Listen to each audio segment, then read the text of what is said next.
ग्वालियर में बीजेपी प्रदेश अध्यक्ष वीडी शर्मा ने प्रेस कॉन्फ्रेंस कर कांग्रेस पर हमला बोला।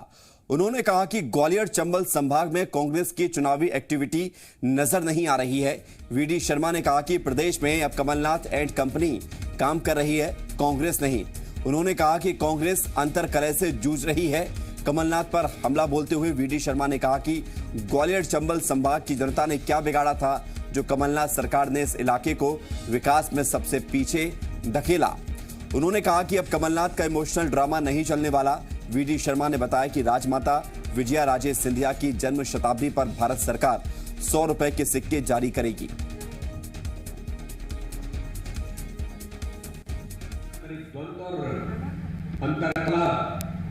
जिसके कारण से कांग्रेस की सरकार गई थी, आज वही फिर इस रीजन के अंदर कि गोविंद सिंह जी ने कहा है कि कांग्रेस के अंदर आंतरिक लोकतंत्र खत्म हो गया। गोविंद सिंह जी ने जो कहा, अब मध्य प्रदेश के अंदर कमलनाथ एंड कंपनी कांग्रेस है। अब कांग्रेस नहीं है, कमलनाथ एंड कंपनी है जो काम कर रही है। इसीलिए तो आंतरिक लोकतंत्र की बात हो रही है। तो भाजपा के प्रदेश अध्यक्ष हैं वीडी शर्मा, जिन्होंने कांग्रेस पर हमला बोला है और कहा है कि कांग्रेस नहीं, कमलनाथ एंड कंपनी इस चुनाव में लगी हुई है। और इसके अलावा ग्वालियर में विकास क्यों नहीं हुआ, उन 15 महीने में ग्वालियर पीछे क्यों रह गया, इस पर भी सवाल उठाए गए हैं।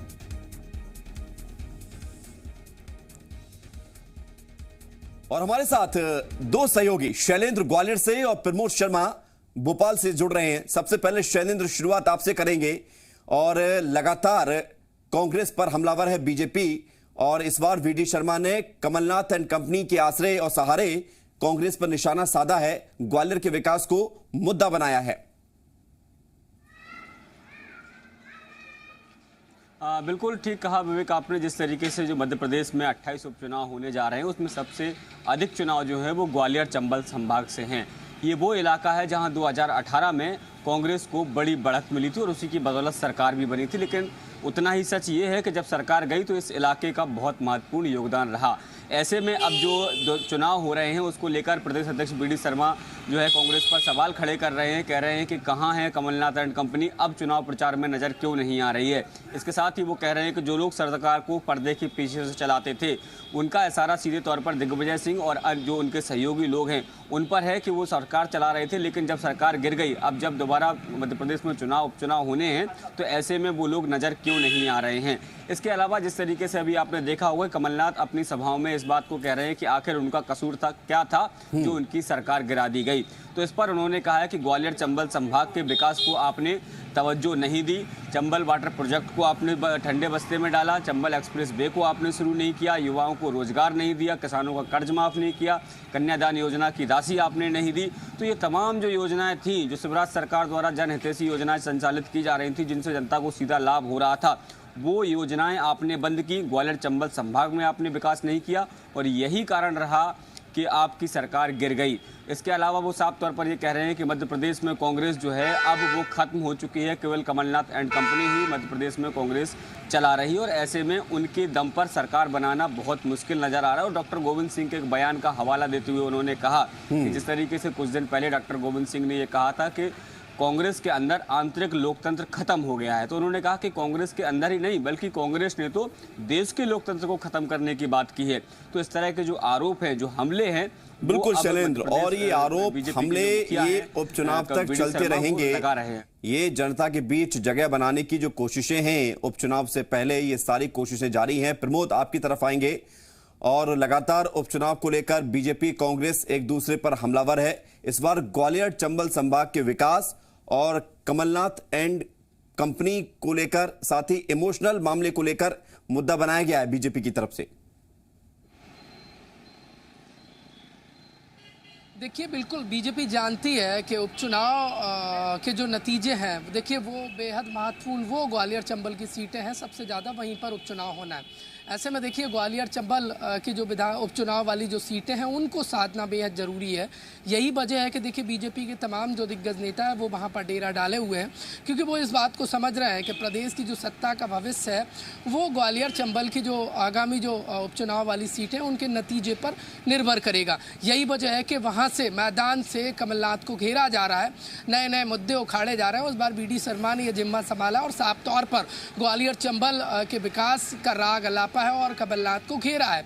देखिए बीजेपी साफ तौर पर ये जानती है कि सबसे बेहद अहम ग्वालियर क्षेत्र है, इसलिए ग्वालियर की नब्ज लगातार टटोलने में बीजेपी जुटी हुई है और विकास के सहारे, विकास के मुद्दे के सहारे ग्वालियर का मैदान मारने में बीजेपी जुटी हुई है। कांग्रेस की अपनी तैयारी है, कांग्रेसी नेता साफ तौर पर कह रहे हैं कि जल्द ही पूरी तैयारी के साथ कांग्रेस के जो दिग्गज नेता हैं वो मैदान में दिखेंगे और साफ तौर पर कह रहे हैं कि जो बीजेपी लगातार जो नरियल फोड़ रही है, जो काम और जो सड़कों का निर्माण है, जो अभी बीजेपी के नेता नरियल फोड़ रहे हैं वो कमलनाथ सरकार के समय सैंक्शन बिल्कुल। और प्रमोद, ये उपचुनाव में ये सब दिखेगा, विकास का दावा भी दिखेगा, उसका वादा भी दिखेगा और इरादा भी दिखेगा। बने रहिए आप दोनों हमारे साथ। शैलेंद्र और प्रमोद आपके पास लौटेंगे। मंदसौर में सीएम शिवराज सिंह चौहान ने जनता के सामने घुटने का टेके कांग्रेस को शिवराज सिंह पर एक और हमला करने का मौका मिल गया। इस बार कमलनाथ ने ट्वीट करते हुए सीएम शिवराज सिंह पर तंज कसा है। उन्होंने लिखा, अगर नेता जनता को झूठे सपने, झूठे सब्जबाग ना दिखाएं, झूठी घोषणाएं ना करें, झूठे चुनावी नारियल ना फोड़ें, जनता से किए अपने हर वादे को वचन समझकर पूरा करें, अपनी सत्ता लोलुपता के लिए सौदेबाजी से जनादेश का अपमान कर राजनीति को कलंकित ना करें, जनहित उसके लिए सदैव सर्वोपरि हो तो जनता उसे हमेशा सिर आंखों पर बैठाती है, उसको घुटने टेकने की कभी जरूरत नहीं पड़ती। और सीएम शिवराज सिंह चौहान पर कमलनाथ ने ट्वीट के जरिए ये तंज कसा है। दरअसल ये तस्वीर सामने आई थी जब मुख्यमंत्री शिवराज सिंह चौहान ने घुटने के बल बैठकर जनता का अभिवादन किया था। मंदसौर में शिवराज सिंह के घुटने टेकने पर कमलनाथ ने ट्वीट कर हमला बोला तो मुख्यमंत्री शिवराज सिंह चौहान ने अब उन पर पलटवार किया है। सीएम ने कहा है कि जनता हमारी भगवान है, कांग्रेस को अहंकार मुबारक। सीएम ने कहा कि विकास के काम कमलनाथ ने जो ठप कर दिए उसे हमने फिर से शुरू किया। अब हम विकास के कार्य कर रहे हैं तो इन्हें तकलीफ हो रही है और कुछ नहीं मिल रहा तो कह रहे हैं कि हम नारियल लेकर चलते हैं। नारियल सेवा का प्रतीक है, नारियल लेकर चलता हूं, कोई शैंपेन की बोतल तो लेकर नहीं चलता। जनता भगवान है हमारी, ये अहंकार कांग्रेस के नेताओं को मुबारक हो अकड़ के चलने का। तो मैंने तो शीश झुका के प्रणाम किया अपनी जनता को। रीवा में भी मैंने किया, एक नहीं लाख बार करूंगा, क्योंकि जनता ही हमारी भगवान है, उसकी सेवा ही भगवान की पूजा है। हम कोई अहंकारी मुख्यमंत्री थोड़ी है। एक बार नहीं लाखों बार जनता को शीश झुकाता हूं, झुकाता रहूंगा, क्योंकि उसी जनता की सेवा मेरे जीवन का लक्ष्य है। अब हम विकास के काम कर रहे हैं तो इनको तकलीफ होती है और कुछ नहीं मिलता तो कह रहे हैं नारियल लेके चलें। और नारियल पवित्रता का प्रतीक है, भगवान की पूजा करते हैं तब हम नारियल चढ़ाते हैं। नारियल सेवा का प्रतीक है, हम नारियल ही लेके चलता हूं, शैंपेन की बोतल लेके तो नहीं चलता। और लगातार हमारे साथ दो सहयोगी भोपाल से प्रमोद और ग्वालियर से शैलेंद्र जुड़े हुए हैं। प्रमोद, जनता भगवान है ये हर राजनीतिक दल कहते हैं, अब भगवान का आशीर्वाद किसे मिलता है 10 नवंबर को, ये 10 नवंबर ही तय करेगा। लेकिन उससे पहले अहंकार और विनम्रता के बीच की ये लड़ाई अब जनता के बीच एक इमोशनली अटैचमेंट की कोशिश की जा रही है। क्यों नहीं, देखिए सत्ता की लड़ाई है और प्रदेश की सत्ता में बने रहना है, तो देखिए इन्हीं जनता का आशीर्वाद बेहद ज़रूरी है। और ये वही मंदसौर है जहाँ पर देखिए फ्लैशबैक में आपको ले जाना चाहता हूँ। मंदसौर क्षेत्र के किसान जब नाराज हुए थे, एक घटना हुई थी, उस घटना से जब नाराज हुए थे तो प्रदेश की 15 सालों की बीजेपी की सरकार उखड़ गई थी। और देखिए नतीजे विधानसभा 2018 चुनाव के नतीजे बताते हैं, कमलनाथ सरकार आई थी।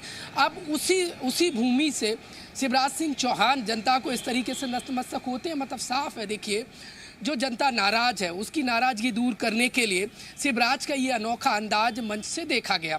देखिए, अब शिवराज हर वो मुमकिन कोशिश कर रहे हैं जिससे जनता का आशीर्वाद उनके साथ और उनका साथ बीजेपी के साथ, जनता का साथ बीजेपी के साथ बना रहे। यही वजह है कि अलग अलग तरीके से वो दिल को छूना चाहते हैं और यही अंदाज उनका मंदसौर में देखने को मिला।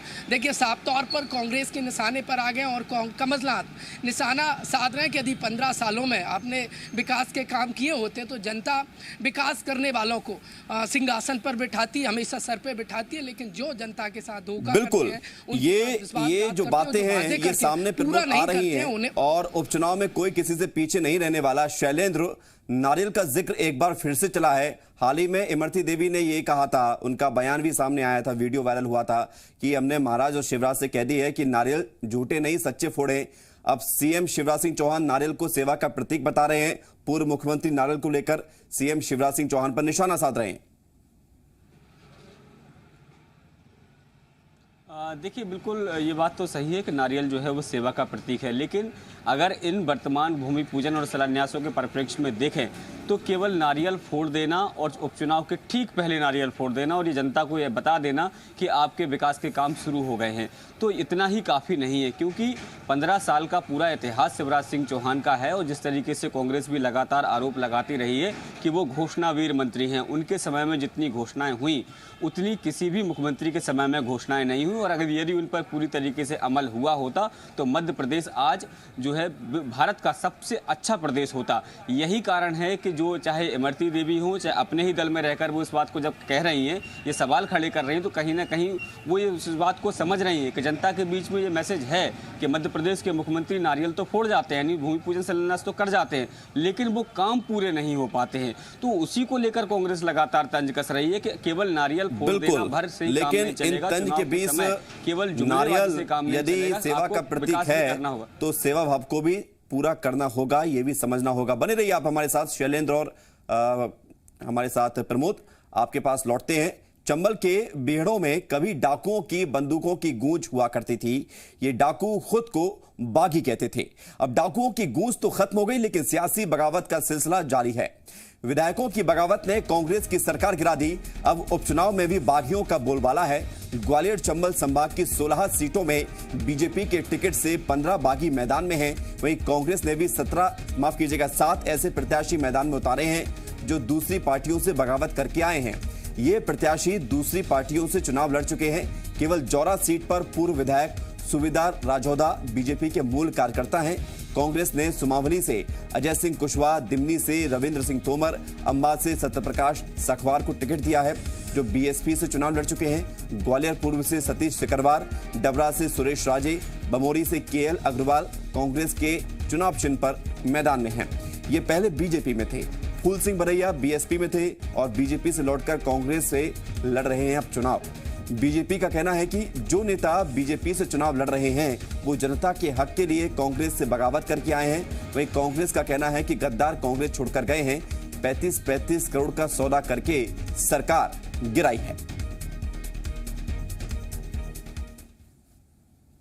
प्रकार का कांग्रेस का संघर्ष है। आप पूरी 28 सीटें देख लीजिए कि कांग्रेस में जिस प्रकार की बगावत टिकट मिलने के बाद कुछ जाहिर तौर पर है जो सामने चुनाव मैदान में है, पर कांग्रेस की जो बड़ी समस्या है भीतर घात की, इंटरनल सैबोटेज की, वो अभी भी कांग्रेस के साथ है। उसका कारण स्पष्ट है कि कांग्रेस का संगठन जार और तार हो चुका है और दुर्भाग्य से अब कमलनाथ जी और दिग्विजय सिंह जी जैसे राजनेता बड़े मियाँ छोटे मियाँ का एक कॉम्बिनेशन है जो बची खुची कांग्रेस को बर्बाद करने पर आमादा है।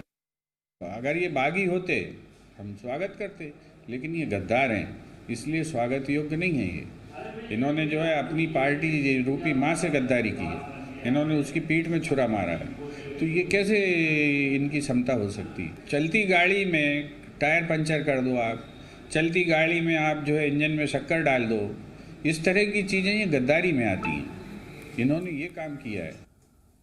और एक बार फिर से शैलेंद्र की तरफ रुख करते हैं। शैलेंद्र, बागी और गद्दार इन दो शब्दों के बीच में उन लोगों की तुलना की जा रही है जो अपने दल बदलकर अब दूसरे दल के साथ खड़े हैं और चुनावी मैदान में हैं, लेकिन जनता ये समझती है कि बागी और गद्दार से इर्द गिर्द ये पूरी राजनीति है।